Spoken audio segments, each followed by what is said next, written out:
Remember Planet of the Apes? Remember?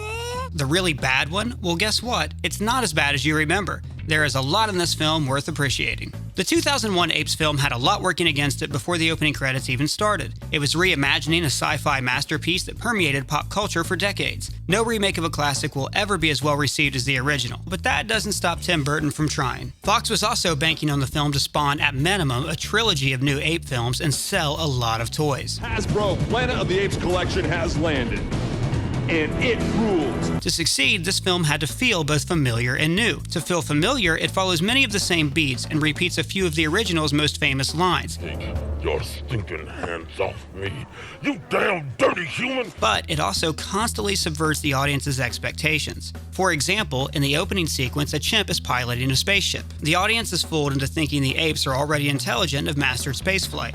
It's revealed that this is a simulation, but the scene foreshadows the final scene, when apes are able to use advanced human technology. More on that later. Let's look at the film's technical aspects, specifically the makeup. The original makeup allowed the actors to be highly expressive, and by the way, it was designed by real-life Argo fake filmmaker John Chambers. These weren't stunt doubles in gorilla suits, these simians were fully realized characters. The makeup in the 2001 film makes the original look like the gorillas in the cage in Trading Spaces. The cast was loaded with Oscar nominees who were far more lifelike than Mark Wahlberg. We have shots fired! Shots fired. Tim Roth's sneering General Thade looks incredible. I was genuinely afraid that science had created super smart apes just for this movie. Paul Giamatti is one of the best character actors of his generation, and this makeup allows him to show a full range of emotion instead of burying him under prosthetics. And Helen Bonham Carter in ape makeup is...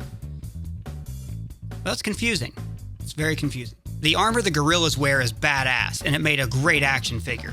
General Thade has the most intricate armor inspired by ancient Egyptian warriors that gives you a sense of a lived-in universe.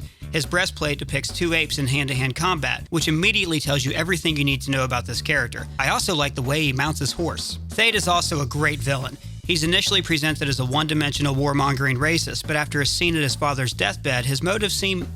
well, kind of justified. This, by the way, is the best scene in the movie, and one of the best scenes in any Apes film. Charlton Heston owns this, and he gives the most Charlton Heston-esque monologue ever when he professes that a gun is the greatest embodiment of humanity's power. What you hold in your hand is the proof of their power. And what he has to say about humanity... I warn you, their ingenuity goes hand in hand with their cruelty. Is later echoed by Mark Wahlberg. Zoo's where you find our last few apes. The ones that survived.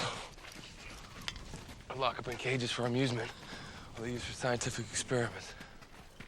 That's horrible. That would do worse to our own kind. Damn them. Damn them all to hell. This is the essence of Planet of the Apes. These films aren't about humanity trying to survive, they're about whether humanity is worthy of survival. I also like the politics in this movie. The human problem cannot be solved by simply throwing money at it. The government tried that once, and all we got for it was a welfare state that nearly bankrupted us. No, not those politics, though the original Apes film did have its own share of those on-the-nose societal parallels as well. Why are all apes created equal? Some apes, it seems, are more equal than others. I like the way Thade manipulates the political system. He takes a page out of the movie Dictator's Handbook by staging a crisis, Helen Bonham Carter's kidnapping. He gains power from the Senate, consolidates his rule, and starts a war. And what a war this is. None of the previous ape films featured a pitched battle on this scale, though Battle for Planet of the Apes did have a terrific climax that inspired the apocalyptic low-tech fights in the Mad Max films. The sequence in the 2001 Apes film follows many standard pitched battle action beats.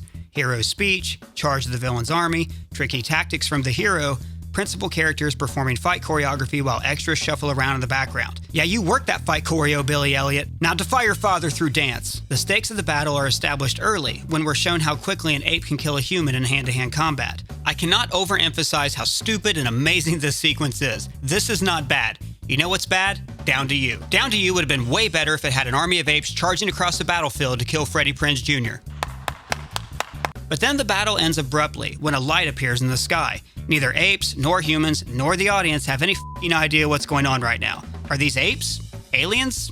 Mark Wahlberg's friends from his email? The best thing about a reboot is you get to surprise your audience. Then it's revealed that the ship is piloted by Pericles, Mark Wahlberg's favorite chimp, the one he went into the electromagnetic storm to find that set the whole plot into motion. The apes immediately think that their Messiah has returned. He did come from a Jesus ship. And then we get this, another of my favorite moments in the film. When the chimp arrives in the middle of this massive war against slavery and oppression, he's scared and goes back into the safety of his original cage. This moment is either really sweet or really depressing. Now let's address the ending, or as I like to think of it, one of the greatest endings I have ever seen. Because the original Apes film had the most iconic ending of all time, everyone was waiting to see if this film would imitate it, top it, or ignore it. When Mark Wahlberg boards his ship, the audience has no idea what's about to happen. The humans and apes are friends now. The movie should be over. Michael Clark Duncan even says that the apes are going to be buried alongside the humans. They will be mourned together.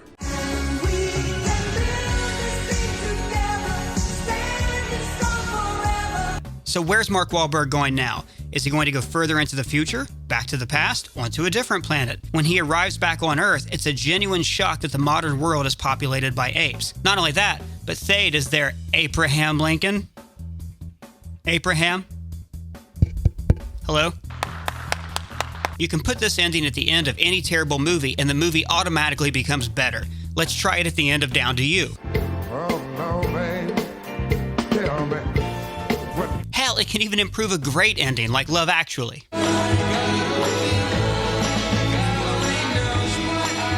This ending may be a head-scratcher, but it makes sense within the rules established in the film. First, the movie doesn't take place on future Earth. No one ever says it's future Earth. People just assumed it was future Earth because, well, you know.